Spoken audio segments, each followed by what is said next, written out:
Selamat pagi, siang, dan malam para penonton yang saya hormati.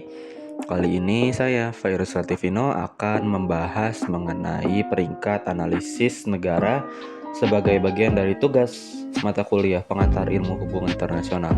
Lanjutan dari analisis struktur atau analisis sistem di video audiobook sebelumnya. Tanpa berlama-lama lagi, mari kita mulai. Peringkat analisis negara menggeser fokus kita dari struktur internasional ke karakteristik domestik sebuah negara. Ia bertanya, apa yang ada di dalam negara ini yang membentuk cara ia bertindak di luar? Ada beberapa faktor utama yang diperhatikan. Pertama, sistem pemerintahan. Apakah negara itu demokrasi atau otoritarianisme? Ini bukan sekedar soal nilai, ini soal bagaimana keputusan dibuat. Di negara demokrasi, kebijakan luar negeri harus melewati perdebatan publik, parlemen, dan tekanan media. Di rezim otoriter, keputusan bisa jauh lebih cepat dan terpusat. Kedua, ideologi dan identitas nasional. Bagaimana sebuah bangsa memandang dirinya sendiri? Apakah ia merasa punya misi khusus di dunia? Apakah sejarahnya penuh trauma kolonial atau justru sejarah sebagai kekuatan kolonial? Semua itu membentuk cara membaca dunia di sekitarnya. Ketiga, kelompok kepentingan domestik seperti militer, korporasi, partai politik, kelompok agama. Mereka semua bisa memengaruhi arah kebijakan luar negeri dari dalam. Intinya, negara bukan bola biliar yang identik. Mereka punya karakter, sejarah, dan dinamika internal yang berbeda, dan itu menghasilkan perilaku internasional yang berbeda pula.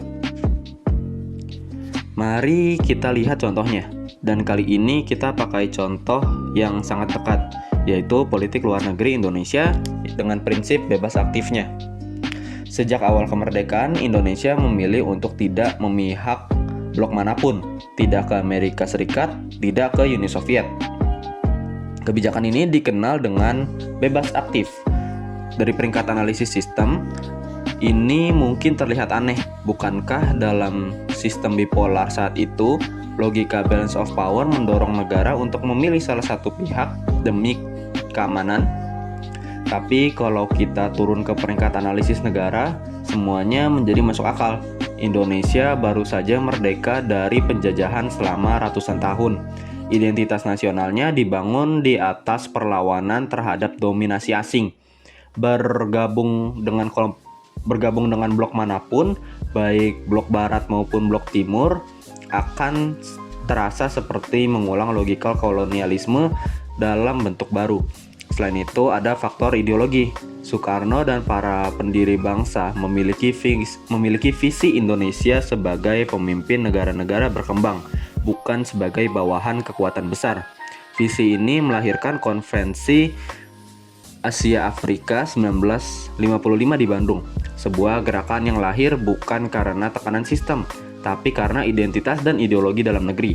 Itulah yang tidak bisa dijelaskan oleh peringkat sistem sendirian. Banyak negara menghadapi tekanan bipolar yang sama, tapi hanya sedikit yang merespon seperti Indonesia karena karakter domestik Indonesia yang memang unik. Itu saja yang bisa saya sampaikan mengenai peringkat analisis negara. Mohon maaf jika ada kesalahan atau kekurangan. Terima kasih, sampai jumpa.